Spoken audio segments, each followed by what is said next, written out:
Okay, well, I started taking pictures when I was 2, and that's how I've worked in this business for 40 years. Okay. I always hate, well, anyway, you know. You're only as old as you feel. We're going to have 4 wonderful photographers who are going to talk about storytelling for change. And they're very committed people. So I'm just going to tell you who they are, and then we'll start. Sorry, I forget that I also have to change my glasses. Okay, so Neil Losin, who lives here in Miami, has a PhD from UCLA in ecology and evolutionary biology, such a mouthful. He's a photographer, a filmmaker, and a writer specializing in science, natural history, conservation, and adventure stories. He founded Day's Edge Productions so that he could share his films and his work with a broader audience. And he has done extensive research in the evolution and behavior of anole lizards, which is something after my own heart, although they're usually dead. But anyway, that's a whole other story, which we have to have told over a beer or something. But anyway, as well, Sanjeev Chatterjee, who is a teacher in the School of Communications here, who served as the executive director of the Knight Center for International Media here at as well as the vice dean of the School of Communications. He founded mediaforchange.org to connect media makers globally, and his film on water was seen by millions around the world. It was called One Water, and it was seen in 400 million households. It was a long-term project. Robin Hammond is a documentary photographer who has won many honors for addressing some of the toughest and most challenging subjects, including the treatment of mentally ill patients in Africa, and he published a book called Condemned. It's really powerful work. I hope you will look at it. It's very hard to look at, but it's really astonishing. He also did a wonderful story on the rise of the middle class in Nigeria, because quite often Africa is presented as a poor continent, but actually there is a lot of wealth there. As well, he's covered everything from the Pacific Island communities to rape being used as a weapon of war in Bosnia and the Congo, and that's, of course, a very serious issue. He has won the Gene Smith Grant, the World Press Photo, 4 Amnesty International Awards for human rights. He's really a very committed photographer. And today he's going to talk about his most recent project, Where Love is Illegal, about the LGBTI issues.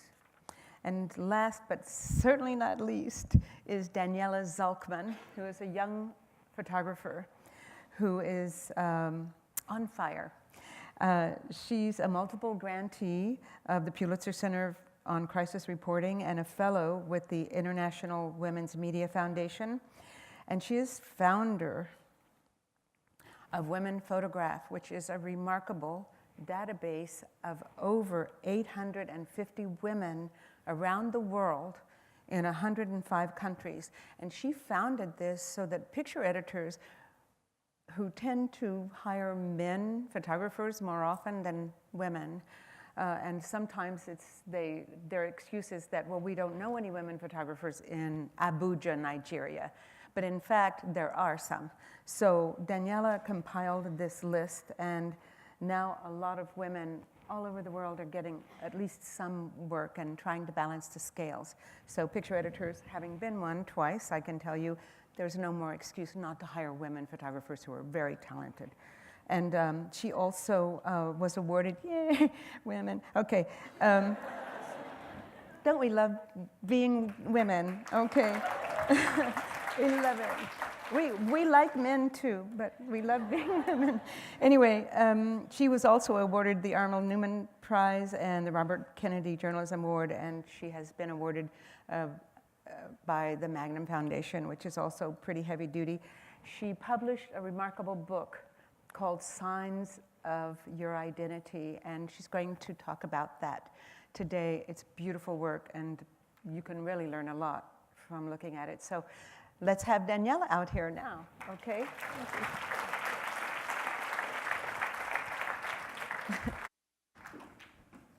Thank you, Maggie. Hi, everyone. How's everyone feeling? Oh, okay, not bad for post, slump afternoon. My name is Daniella. I'm a documentary photographer based between London and New York. And before I begin, I just want to take a moment to acknowledge that we are all currently gathered on the traditional territory of the Seminoles.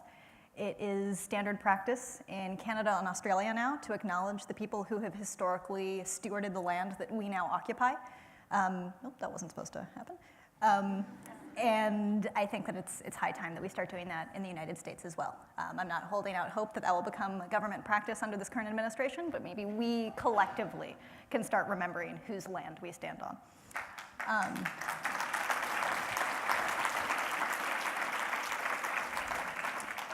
So this is how I began in photography. As a newspaper photographer in New York City about 12 years ago, I've wanted to be a journalist as long as I can remember. And to me, that meant newspapers. And the first news jobs you get aren't the New York Times, they're the tabloids sometimes. And so when I got to New York as an 18-year-old, I almost immediately started freelancing for the New York Daily News, for the Wall Street Journal, eventually for the New York Times. And I did that for about 5 years. And I really loved it, and it was a great grounding. It was a great base for photojournalism. But I realized after a few years of that really my connection to a story lasted somewhere from 15 minutes to 3 hours. And then I had to move on to the next thing. And that became a little exhausting to me. I realized that I really wanted to start forming connections with the people and the places and the ideas that I was documenting. So I started switching to long-form storytelling. I decided that I wanted to spend years on stories rather than minutes or hours. And that initially took me to East Africa. I documented the independence of South Sudan. I documented the evolution of an anti-gay bill and the rise of homophobia in Uganda. And because of that project, I ended up at an HIV conference in Australia in 2014. And I read a single line in a UN report that mentioned that one of the demographics in the world with the fastest growing rate of HIV was First Nations Canadians, Indigenous Canadians. And from a public health perspective, that made no sense to me. I don't know that much about HIV and its spread, but Canada has incredible healthcare, better than what we have in this country. It's nationalized, it's free. They also pioneered harm reduction strategies like free needle exchanges and safe injection sites. So it was a little puzzling to me. So I went and I spent a month in Canada interviewing HIV-positive First Nations people, and almost every single person I talked to referenced their time in Indian residential school. And just out of curiosity, how many of the students here, how many of you heard of Indian boarding schools or Indian residential schools? So a handful, more than normally I encounter in classrooms. I grew up on the East Coast, and this was never part of my history curriculum. This is never something that I learned about. But starting in the 1870s, the Canadian government created this network of boarding schools that were made mandatory by law. And a government employee called an Indian agent would show up on every single reservation, every native community in the country, and would essentially kidnap all the children. And they would take them and send them to these schools, sometimes as young as 2 or 3 years old. And once they got to the schools, they had their hair cut off, they had to wear Western clothing, they were punished if they spoke their language or practiced any part of their culture. There was rampant physical and sexual assault, there was medical testing, there was sometimes forced sterilization in really extreme cases. And we tend to think of the oppression of Indigenous people on this continent as something that happened hundreds of years ago, right? We think about Wounded Knee and the Trail of Tears and the Indian Wars. But the thing is, this is an ongoing story in North America. The last residential school in Canada closed in 1996. The official government apology happened in 2008. So this is not just a thing of the past. This is very much living history.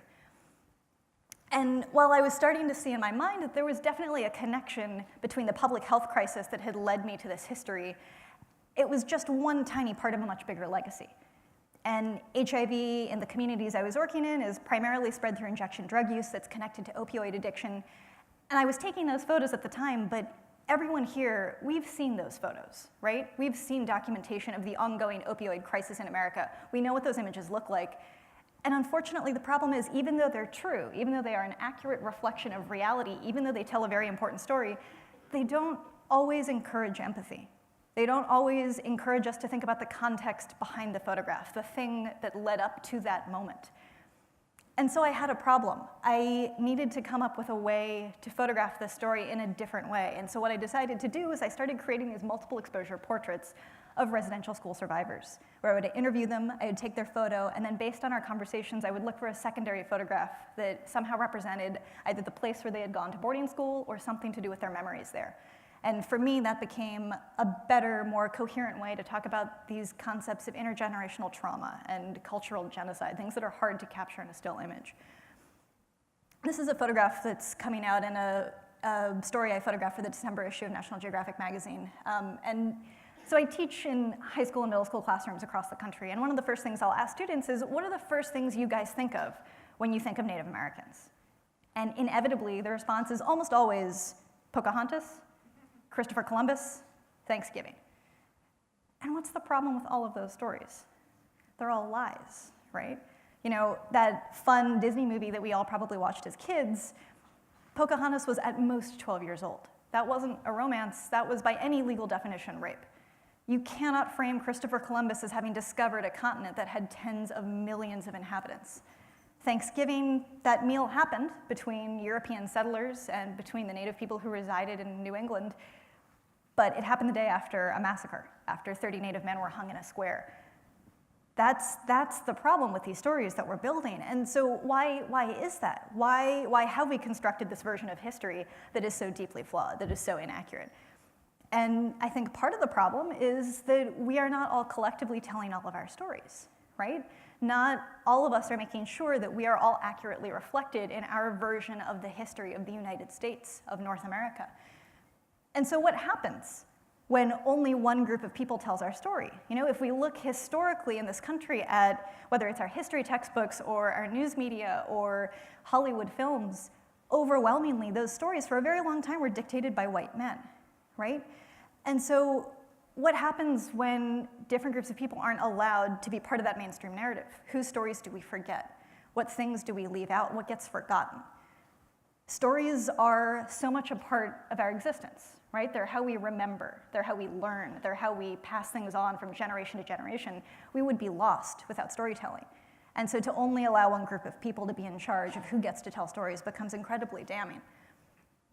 I'll share with you, I'm half Vietnamese. When I was taking history class, when I was taking AP History in Washington, D.C. in 2004, my AP History curriculum ended after World War II. I had family involved in both sides of the Vietnam War. It was a deeply important historic moment, not just for my family, but for this country, right? But it was left out, perhaps because it's a slightly embarrassing part of our history. It's something that we aren't necessarily ready to talk about. And I can't imagine that expanded to thousands and thousands of my people's history, thousands and thousands of years of my people's history being erased. And so something that I think all of us need to think about is why are our first associations with Native history in this country Pocahontas and Thanksgiving and Christopher Columbus, and why are they not things like Standing Rock? That protest that happened in 2016, 2017 that saw 10,000 people come together to stand up against a pipeline. Why is indigenous resistance and real modern indigenous history, including the boarding schools, not part of the story that we are currently teaching our children? And I do just want to end quickly by talking about women photograph. Just as an aside, I don't know if you guys have been watching that slideshow of photographs that have been playing throughout in between the sessions, and they're incredible, striking photos, but out of 31 images that are cycling on loop, 27 of them were taken by men. So this is a real problem, right? Anecdotally, we know that roughly 85% of news photographers right now are men. And it's not just an equality and a hiring problem, even though that's important. That's not the real issue here, because photographs don't just tell us stories, they teach us how to see. And so if we are allowing our consumption of war and sports and politics and fashion to be guided by the way in which men see, we are codifying and enforcing that vision as correct, as more accurate, as more important. So, thank you. So we have to work towards more inclusive spaces in media. And photojournalism, to me, is one of the most critical spaces in which that needs to shift. And so I created this organization, Women Photograph, that now, as Maggie mentioned, is a database of about 850 women, transgender and non-binary visual journalists around the world in about 105 countries. And we have workshops and mentorship programs and grants. So I invite all of you to take a look if it's something you're interested in, womenphotograph.com. And the thing that I'd like to close on that I'd like all of you to think about is whether or not you're photojournalists, whether or not you're journalists, all of you are going to be storytellers throughout your lives. Whether you're writers or researchers or musicians, you all will tell stories. And so it is your job, it is our collective job to make sure that we are doing a better job in how we tell stories about our own histories, about our country, because we all have to work together to make sure that it is more inclusive and more accurate. Thank you very much, and I'd like to introduce Neil to the stage.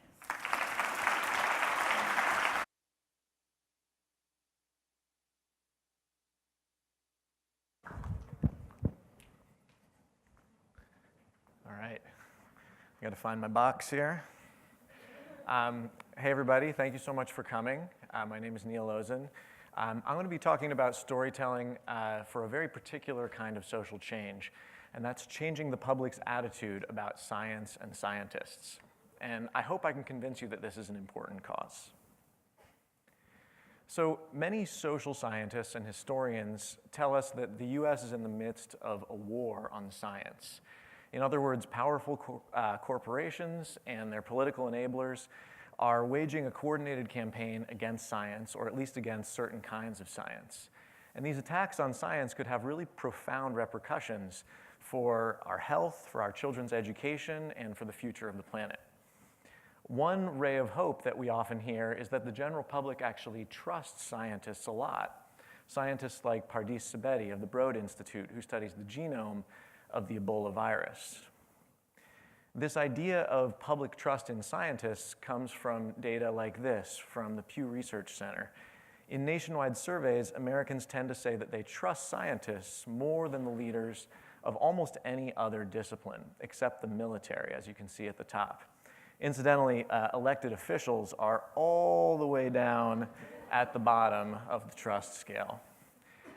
Now, if you ignore the fact that the general public is sort of this impossibly vague group that includes all Americans, regardless of differences in socioeconomic status or political differences or any other kind of divide, the numbers actually look pretty good, right? So about 3/4 of Americans in total say that they either trust scientists a fair amount or a great deal. Now, to most scientists, like Melissa Franklin, who's an experimental particle physicist at Harvard University, those numbers sound pretty good, right? 100% would be better, but 3 out of 4 Americans saying that they trust scientists is really not bad. But when you dig deeper into America's relationship with science, you find that the numbers are not as reassuring. A lot of Americans are skeptical that scientists really understand the things that they study. So here's an example. Less than half of Americans believe that medical scientists understand the health effects of vaccines well. Americans also overestimate the amount of debate among scientists on certain key topics. So here, about 1/3 of Americans believe that only a minority of climate scientists believe that humans are changing the climate. In fact, as we all know, that number is something like 99% of climate scientists. And a lot of Americans believe that science is often influenced not by the best available evidence, but by something else. And so here, about 30% of Americans agree that most of the time, scientists are using the best available evidence to evaluate the safety of genetically modified foods. And that 30% is a pretty distressingly low number. And I would argue that this lack of trust has consequences, and we're already beginning to find out what can happen when a large segment of the population doesn't accept the prevailing science on issues like vaccines and climate change.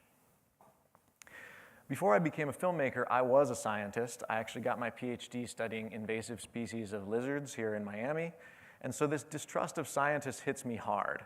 It really bothers me. How can we build a better and more trusting relationship between non-scientists and people like Jonathan Lassos, an evolutionary biologist at Washington University? I think there's a role to be played here by stories. For most non-scientists, the way you encounter science in your life after you leave school is through stories. Through print stories, articles in newspapers, through radio stories, and through documentaries on TV and YouTube. And communication researchers have done controlled experiments and found that that stories can be more effective than other forms of communication at transmitting information and influencing people. In other words, information contained in stories is often easier and faster to absorb, easier to recall, and more persuasive than the same information when it's contained in another form of communication. The other thing that stories can do really effectively is transport an audience into another person's experience, for example, a scientist's experience, and influence the audience in emotional and visceral ways. And so I think stories can be one way that we can tackle this problem I described of the lack of trust in scientists.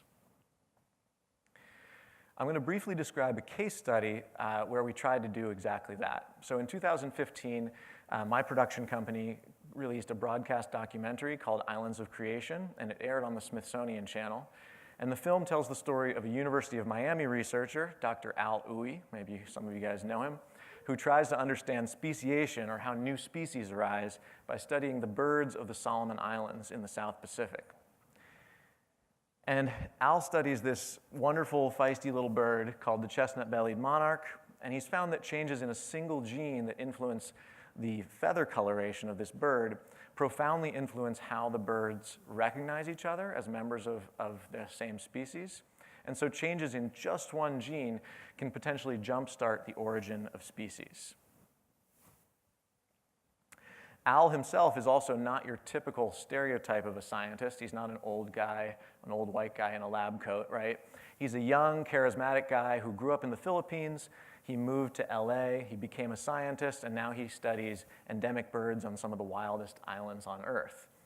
He also has a revenant, almost spiritual connection to nature, and also a really tight relationship with the local people he works with in the Solomon Islands. In fact, one family of Solomon Islanders has actually adopted Al as their own son and named one of their grandchildren after him.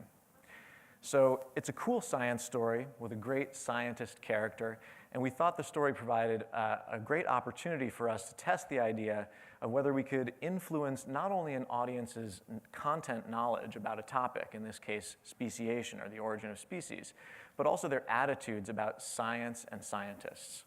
So what we did is we hired an independent evaluator to screen the film with test audiences and ask them how the film affected both their content knowledge and their perceptions of science. So the evaluator recruited a group of 90 people and divided them into two groups. One group completed a questionnaire before they ever watched the film, and the other group watched the film first and then completed the same questionnaire. So what did we learn? Well, not surprisingly, watching a documentary about how new species originate teaches you a thing or two about evolution and speciation. So the film had a large effect on the audience's content knowledge. On average, people who watched the film scored much higher on a series of questions about evolution and speciation compared to the control group. Incidentally, women seemed to learn more. Maybe they're just smarter, I don't know. We're not sure what the origin of that difference is.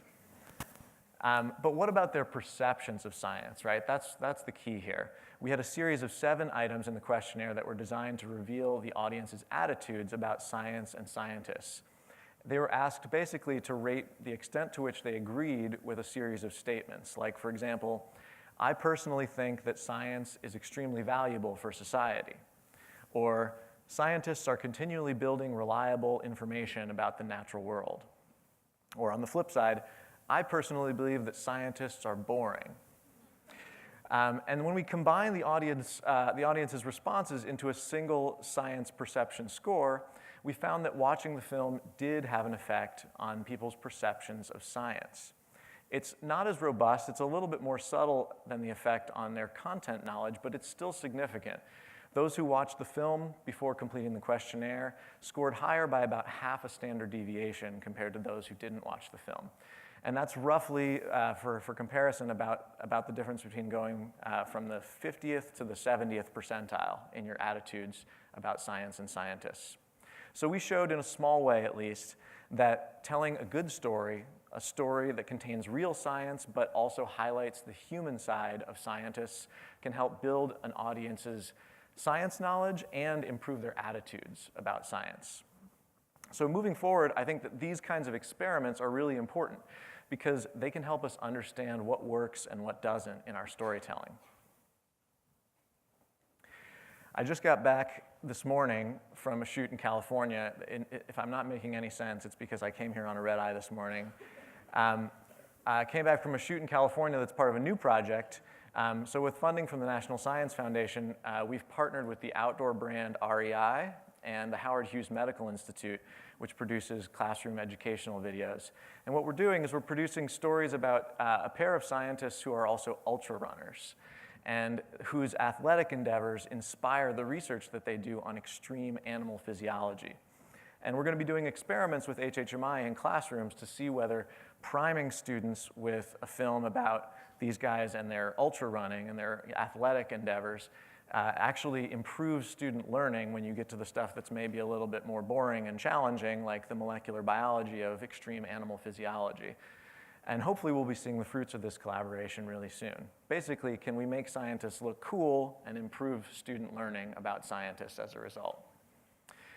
So in the coming years and decades, we're going to see a lot of amazing stories coming out of science. Science is going to provide us with tons of stories to tell. And I think the question is, as storytellers, are we going to use these opportunities not just to share science with a broad audience, but to build bridges between scientists and non-scientists, and to give science a seat at the table as we make decisions about our future? And I think that by showing audiences the human side of scientists and who scientists really are, we can make headway on that task. So with that, I just want to thank all of you for your attention and thank everyone involved in organizing this wonderful event, and also ask you to please welcome to the stage Sanjeev Chatterjee.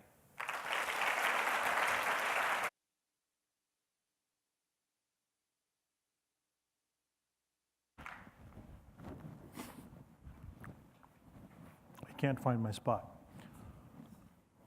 Good afternoon. I'm impressed that on the campus to have such a wonderful audience on a Friday afternoon. It's indeed rare. Also, I thought that instead of showing work, I would try to share with you some takeaways of my own work over the last 30 years, because I felt that the wonderful work that has already been shown is one thing, but we need to start focusing also on the idea of change that I've been struggling with for the last 30, 35 years in my own work, to understand what do we mean by change? What kind of change? Can stories by themselves effect change? What else is needed if they can't effect change by themselves? So I'm trying to kind of boil it down 30 plus years of work into trying to find takeaways that are simple to understand. I might not succeed, but I'll try. I came into the profession of teaching very clearly after being trained as a filmmaker, very clearly to say that I needed the freedom to do the kind of work I want to do. And I have to say that academia has really afforded me that freedom. I say that because most of my work is really experimental in that sense, always tinkering with things to see what works and what doesn't work, and the takeaways are from that particular kind of experience. At this point in my career, I find myself primarily to be a documentary media maker. I don't say film because the tools of storytelling have become quite various, and we really don't know which direction we are going in. But you, even as a visual storyteller, and I'll refer to that in a second. Secondly, of course, as a teacher in the classroom and outside the classroom. And as an extension of that, more recently, more clearly as a mentor to students in Miami, but also elsewhere in the world. So those are the three hats that I find myself wearing today. So the first thing I want to start with is to say that change is not a flash in the pan. This is what I learned. Very early, So I started working right after my MA in India with an organization in India that was focused on rural development and making films about rural development and training villagers. We were at the cusp of moving from film, which was a very individualistic kind of a medium, to a more democratic medium of video. What I mean by that is I can shoot something on video and I can immediately show it to you. I can even teach you today, of course, much more than then, how to make a video. Maybe even how to make a film if I had more chance. So that trajectory, I've been just part of that throughout these years.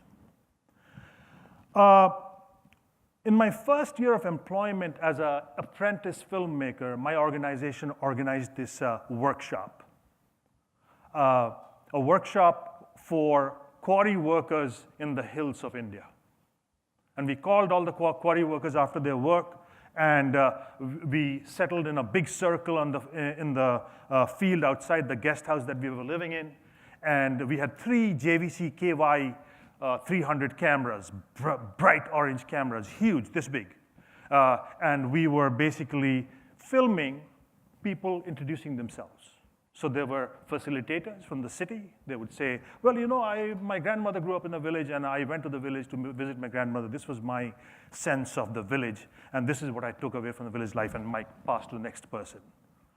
And we taped everything, about 40 laborers, and 3 to 5, I don't remember exactly, facilitators among them. And then we had food, there was music, and then they went away. Next day, we had strung up televisions. They weren't flat in those days, on poles, and we were just playing back the raw 3/4-inch tapes. Yes, we recorded video on tapes those days. And people were looking up, and then we saw the men getting together in a corner and saying, hey, the women are speaking much better than us. We got to do something about it.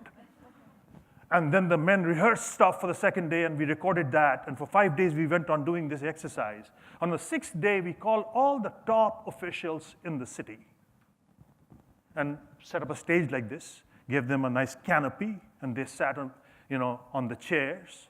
And they said, OK, whatever questions you have to the laborers, you can ask. And the laborers were full of questions. All kinds of questions about their lives, what can be done about, the school, the pollution, their working conditions, so on and so forth. Afterwards, the district magistrate made a comment to us saying that, what did you do to them? These guys don't talk. So, my feeling, I was in my 20s then, my feeling was we had changed the world by doing this exercise. And 3 months later, the young youth that had basically helped us with setting it up. I ran into him in a shopping arcade in Delhi, and I said, hey, how are things going? And the guy said, what? I said, no, we did this thing, and he said, oh, everything's the same. Those guys have gone back to work. They have no rights. They don't have anything.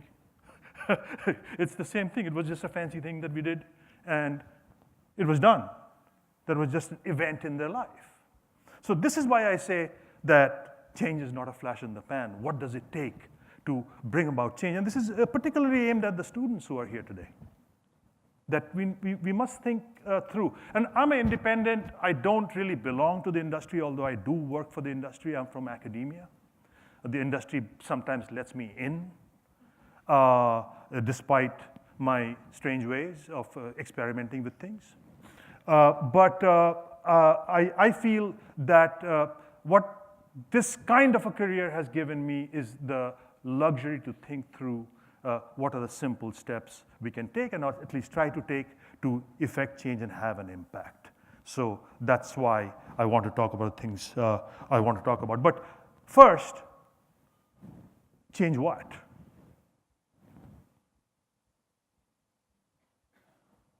Every young person over the years that I've met comes into the change-making world to change the world. I can individually change the world. The ones that persevere, I see, always acknowledge that they are changing much faster than they could change the world. And it's a necessity, I think, to take into consideration that changing the world includes keeping up with the times, especially with technology that is changing ever so fast, so quickly. How do we adapt to that, even with our outlook? So I wanted to make that point quickly. Maggie introduced the film that we made at this university over a 6-year period. And there was new leadership at the time that I was into it. The first phase of the making of the film, and the new dean comes in and says, you know what, I need to wrap my head around this. What is this? This is crazy. You're going to 15, we shot it in 17 countries, 3 people from this university. It was a collaboration between the School of Communication, the College of Engineering, and the School of Music. And we traveled all over the world, piece by piece, while carrying our teaching loads. And his point was, the new dean's point was, he finally wrapped his head around and came and told me, he came to my office to tell me, you're not making a movie, you're making a movement. And that has stayed with me, and these are the elements of the movement that we tried to make, that we made films, but we made different versions of the film for different audiences, for children, for adults, for the festival circuit, for television, and that's how we were able to reach the number of people that we were able to reach. Under the leadership of some from journalism professors, we started activating students to do consistent water journalism that we published on our website. We did interactive screenings for children in Brazil and in India. So we got hold of the largest primary education groups and screened widely in India, but the only condition was that the kids would draw things or write things about their local conditions, and those would be uploaded to a Google map that we had created, a map that we had created where they still stay, of what the kids' reactions were after watching the movie. There are many stories about that, but I can't get into it today.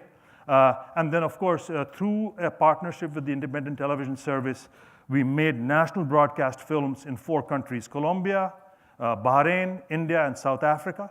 We provided the opening film from the One Water film, a version of it, and each country committed to making a 1-hour program of their country-specific water problems in the country.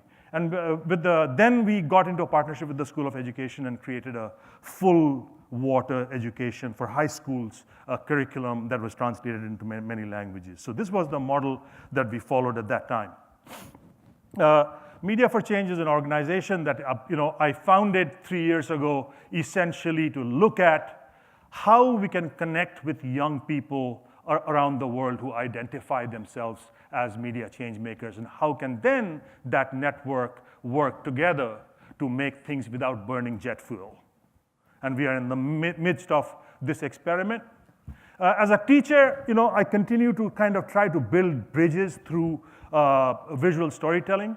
This year I have a Fulbright scholarship. I'm going back to India in December. And earlier this year, we did a set of 15 films, all made on the cell phone, basically trying to bridge the gap between a very elite institution that sits in the middle of a rural setting in India. That how can visual storytelling in both directions help people understand each other? So that's the kind of work I continue to do. These are 2 examples, pretty consistently. And now we are building what I'm calling the network of trust. These are people that I have known, and they've known each other for a significant amount of time and done work together. And each one of us, some friend called me yesterday and said, you know what, your plan sounds like a Ponzi scheme. I said, well, it's a creative Ponzi scheme, that's okay. So each one of these people are bringing 5 more, so 30 filmmakers, and we want to make 100 short films on the future of food. The first set will be about biodiversity on the plate. So thank you very much. And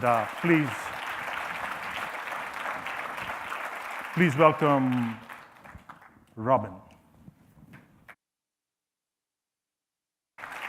Thank you. Thanks, Sanjeev. It's really amazing to be here and be surrounded by so many inspiring people, and to be associated with an organization like National Geographic, who I believe is really trying to help us to make this a better world. Of course, Motivation to create a better world doesn't always come from amazing and inspiring people like we've seen today.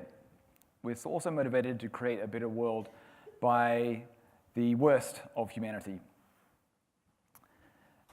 You'll all know this phrase, never again. It was made familiar by the horrors of the Holocaust some 75 years ago, but also more recently, here in Florida, a student advocacy group started using it after the Stoneman Douglas shooting left 17 young people and staff dead. Never again, it's a rallying cry which is meant to ensure that extreme acts of violence are never repeated. But what if there were no witnesses to the atrocities? And what if the survivors were too afraid to speak out? And what if the crimes were committed in churches or in small villages or in the homes of the victims? And what if the perpetrators of these events controlled the narrative of these atrocities? Who would be there to say, never again? So my job, and the job of many of my colleagues, is to make sure that there are witnesses. And my work in particular focuses on the stories of hidden and vulnerable, marginalized people. People who are maimed or excluded or even killed because they're seen to be unholy, unnatural, immoral, or just different. This is Buje from northern Nigeria. He's covering his face because he lives in fear. His being different under the laws of his country means that he can be put to death. I met him and 4 other young men shortly after they'd been released from prison. They'd been locked up and tortured for 40 days before their case was finally dismissed. The judge wasn't satisfied to have them let go without any sort of punishment, so had them lashed with whip in court. Their community was not satisfied with the verdict. They waited outside the courtroom, armed with rocks, intending to stone Buje and their other young men to death. Buje retreated back inside the courtroom and hid. This place of torture, now a sanctuary, until the crowd dispersed. Eventually, he could sneak home, but his suffering did not end there. He found himself ostracized by his own family members. The bruises and the scars that Buje suffered would heal, but this rejection from his own flesh and blood is what cut deepest. What was his crime? Buje is gay. So when I met Buje 4 years ago, I had little idea or little understanding of the struggle for equality rights. I didn't know that, for example, that while there are 780 million people living in countries where same-sex relationships are legal, there are 1.8 billion people living in countries where consensual same-sex acts are a crime. The statistics are shocking, but the real impact of homophobia and transphobia didn't become real to me until I heard the stories of the survivors. Sorry. Of course, recording their testimonies is nothing like living their experiences, but in a small way, when I heard what they'd been through, I felt it. And I realized the power feeling it had. And that inspired me to start this new project called Where Love is Illegal. So in 14 countries now, I've documented the stories of survival in an attempt to humanize the abuse and the resilience of LGBTQI+ people around the world. But as it was with Buje, so it is for many of the people that I meet. Photography actually poses a risk. For some of them, they could face further persecution if they were identified, and for some, they could even be killed. But they and I wanted to tell their stories, so the only way this was going to be possible was if it was done on their terms. So I used a Polaroid film, and I gave everyone who I photographed the option to destroy the picture if they felt it somehow endangered them. I didn't have to destroy many, though, because the process became a collaboration. Many of the people who I photographed, they chose their pose or their clothes or their expression, and how much of their face that we would see was entirely down to them. I also wanted them each to write their own testimony, and this would accompany their photograph. And so here, for many, for the first time in their lives, they controlled how they were heard and how they were seen. But sometimes the results were unexpected. Jessie is a young transgender girl whose young life has been, she's grown up in a Palestinian refugee camp, and her young life has been one of extreme hardship. She's been bullied and thrown out of school, she's been raped, and her brother and father, in order to protect the family honor, have on several occasions attempted to murder her. Instinctively, as a photojournalist, I wanted to make a photograph that somehow represented that story. But she didn't. I remember distinctively taking the photograph. I set up my camera in this room where some nice light was coming into the corner, and I asked her to come into the frame. And as soon as she came in, she started posing, and she pushed up her head, and she pushed out her butt, and she started to seduce the camera with her eyes. And I looked through the viewfinder. This is not the photograph I'd planned to take. But I reminded myself that I had to allow her to decide for herself how she would be portrayed. So despite the picture not matching her story, I took the photographs. And afterwards, we continued to talk about her story and her situation. And I said to her, look, I understand that you identify as a woman, but given the threats that you face, your own family's trying to kill you, wouldn't it just be better to pretend to be a boy? And she looked at me and she said, I was born this way and I will die this way. And in that moment, I understood how much her gender identity is fundamental to who she is. What happened to her is not who she is, and therefore her picture was perfect. She considers herself to be an attractive young woman, and that is who she wants you to see. Dee and O are a young lesbian couple from Russia, and they were beaten because they dared to walk down the street holding hands. And they wrote the story of their attack as a dialogue. They wrote a paragraph each describing the night of the assault as it occurred. But as I read through this horrible account, something unexpected happened. This document of violence turned into a love letter. And I'm just going to read to you the final paragraph of this document that they wrote. So O says, after the attack, I felt even more strongly how dear Dee is to me, and how scary the thought that I could lose her. The worst thing that I felt was an absolute inability to protect the one I loved, or even myself. Yes, now I look back on the street and look at every passing male as a possible source of danger. But every time now, when I'm in the street, when I take her by the hand, I do it consciously. It is my choice. Dee, hold my hand. This is my reward for your courage.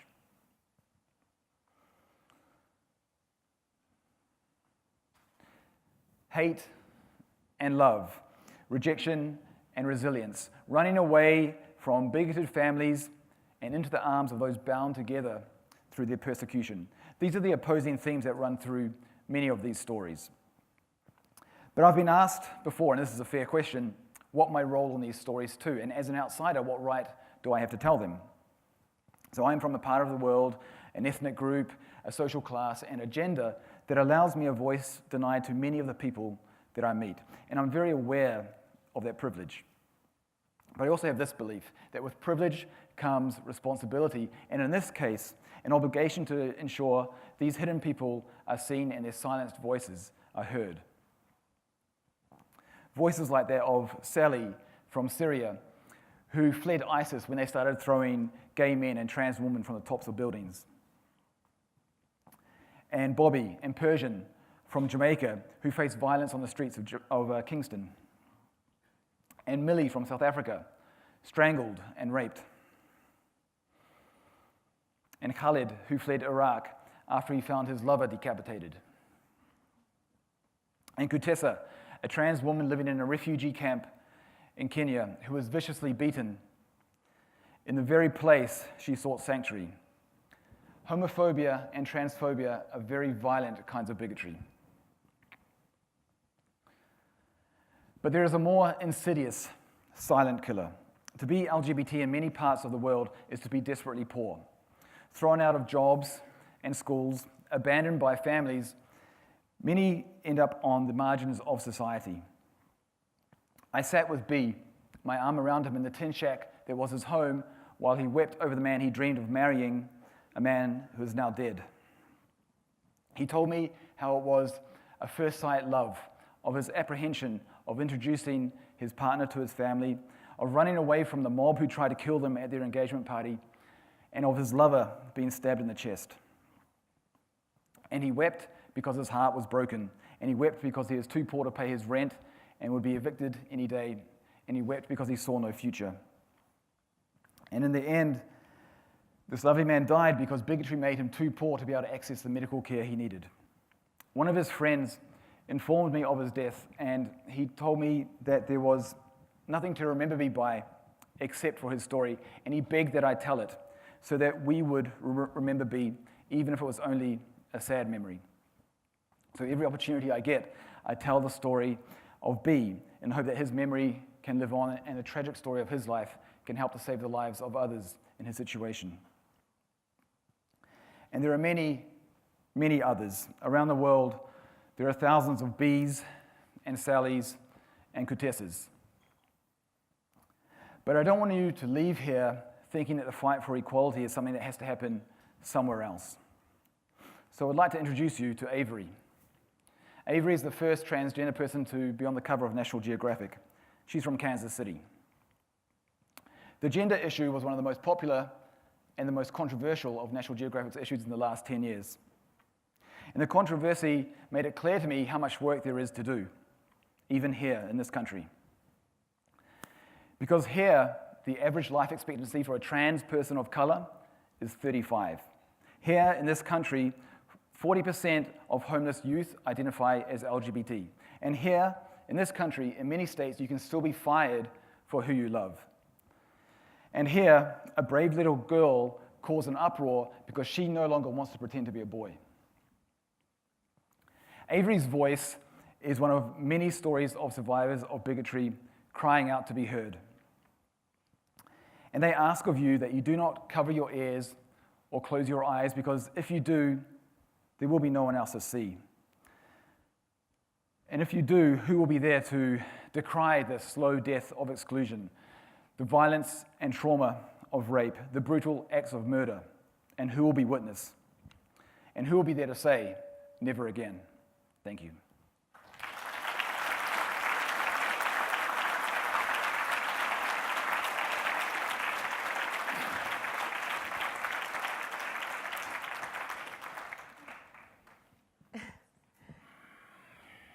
I'm supposed to ask you a question, but actually I can't because that's such a powerful story that you shared with us.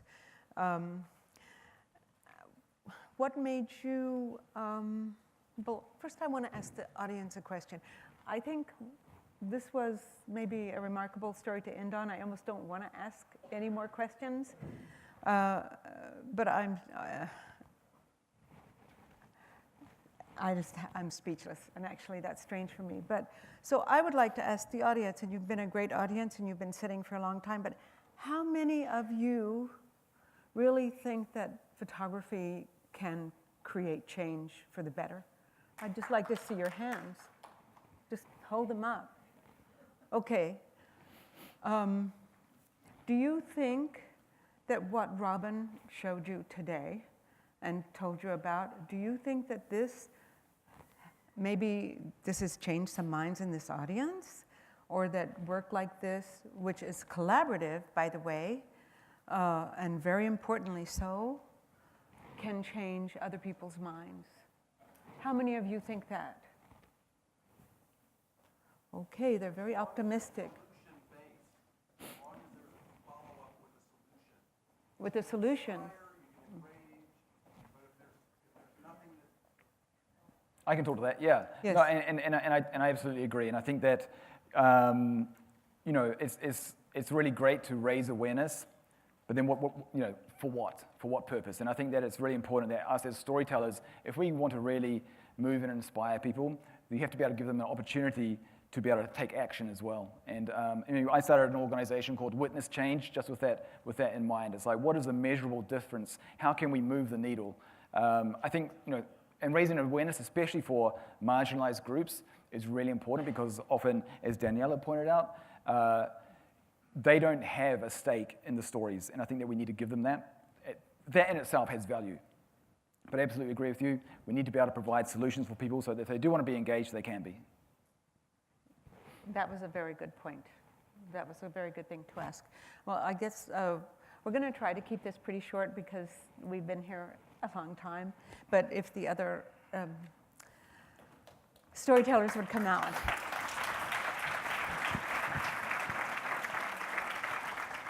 Oh, actually, there's a seat for me too. Okay. So I'm just going to ask a few questions, just to get something started. Where do you find ideas, and do you think that ideas and imagination is important as a dual thing? And I'm going to start by asking Neil, because he's a scientist, and you know, Einstein once said that imagination was more important than knowledge, because you could have the knowledge, but without the imagination, what do you do with it? So what do you think of this idea? So for us, thankfully, I don't have to come up with too many of the ideas because we rely on the creativity of scientists to bring us these remarkable stories of the natural world. And in the best possible scenario, those stories are coupled, like in the case you saw with Professor Al-Oui, who's a professor here, with human characters that can really capture people's imagination as well. And so for me, the natural world and the people who dedicate their lives to interrogating the natural world are an endless source of inspiration and creativity. Okay. And Daniella, what about you? I feel like I'm going to get in trouble with many of the people here for this answer, but I often get story ideas from medical journals and scientific conferences because I find it's a wealth of deeply important, incredible work, and often, not every, but many members of the scientific community are not great at making that information relatable and easily consumed by the general public. So scientists, I think, really benefit from partnerships with journalists who can slightly simplify and make some of that information accessible. Mm-hmm. That's really interesting, and I wonder how many of you understand how many publications there are that are about science. Like, do you know that the New York Times has a Science Tuesday that's very popular? And how many of you have looked lately at Popular Science and Scientific American? They're completely changed. They used to be very dry. And now they're vibrant, they're beautiful. So science is kind of the basis of everything in so many ways, I think. But I don't know. Why do you think we tell stories over and over again? I think some of you already addressed this to some degree, but why do you think that we do that? Why are we constantly telling the same stories over and over again? Anybody? Okay. Okay, I'll take that. Okay. I thought initially that wasn't necessary, but then I realized through every process of communication to other people, other groups, different cultural contexts, the first time is like an approach. The expectation of someone to understand not only the story you're trying to tell, but its context is complex and takes time. And as you move forward in time, the form of the story, the audience of the story can be different. Mm-hmm. So you need to, and especially in today's age, how do you stand out as a story that people will pay attention to, because they're just a stream of stories on all kinds of platforms that are coming at you. So I see an activist from India like Vandana Shiva. I think, people know her name because Brute and other platforms are constantly feeding it every 3 days to the audience, even if it's the same story and the same interview. Mm-hmm. It's a way to just stand out of the crowd, just in the very saturated space. And do you think also it's because there's always a new generation who's just discovering these things, right? And things do change a little bit, but like your story about the First Nations people, that's a story that's been told many, many times if you've paid attention. My mother was half Cherokee, so I pay attention to these things. But I never saw anybody tell it like you told it, because you combined this idea of the people and their stories and something that meant something to them, a place, a memory, a thing. And I think it was just so powerful. For the first time, I think it made people, because the pictures are alluring, right? They're beautiful and magical, and it makes people want to know what happened to these people. Well, and I think right now, especially for millennials and even younger generations, we are dealing with such an incredible oversaturation of imagery. We consume so many photographs every single day that it's starting to lose meaning, especially images of violence and death and war. It doesn't trigger us anymore. It doesn't make us feel anything anymore. And so for me, it was almost a way to trick people into stopping and looking and processing in a different way. Well, it worked, honey. And I'm not the only person who thinks so. I mean, many, many people thought so. Okay, for any of you, can you speak to two things. One is the importance of research, because I think besides ideas, how do you start to formulate what you're going to do, why it's important? And in terms of that research, do you ever consider not only the history of something, but also the culture, the literature, the art? Do all of those things also inform what you do, even, Neil, in science? Like, are you astonished by Audubon's drawings? Did that make you, as a little boy, want to study natural history, or? Yeah, certainly. Actually, I was an avid artist. I did a lot of sketching when I was young before I ever picked up a camera, and Audubon was totally one of those artists who inspired me. The first thing I thought when you began asking the question about doing research was that, in a lot of ways, the kinds of stories that we tend to tell, that me and my collaborators tend to tell, the research about the natural world is already done. It's done by our characters that we're telling stories about. But scientists, as we've heard, Maria articulated this really nicely, are not always the best at finding the story in their own work.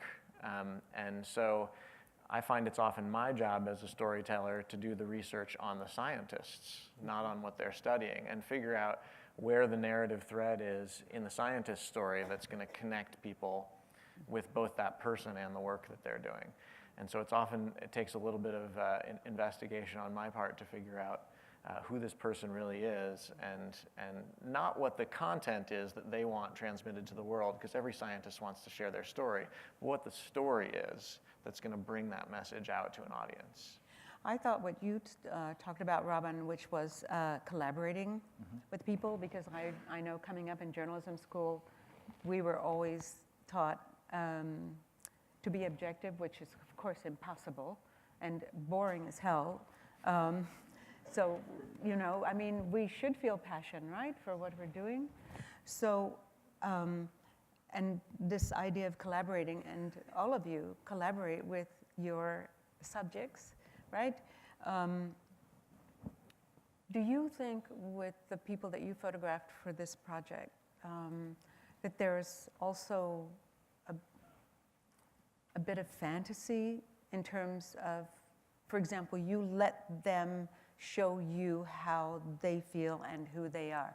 You've done the same thing, and I think to a degree, well, certainly when you're photographing lizards and birds and nature, they're the boss, right?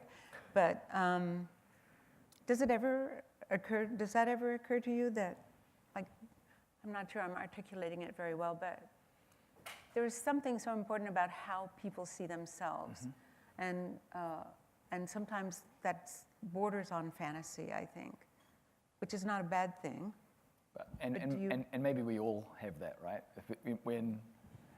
Whenever I photograph anyone, regardless of where they're from, they always look at the picture, not as, is it a good picture or not, but how do I look at it, right?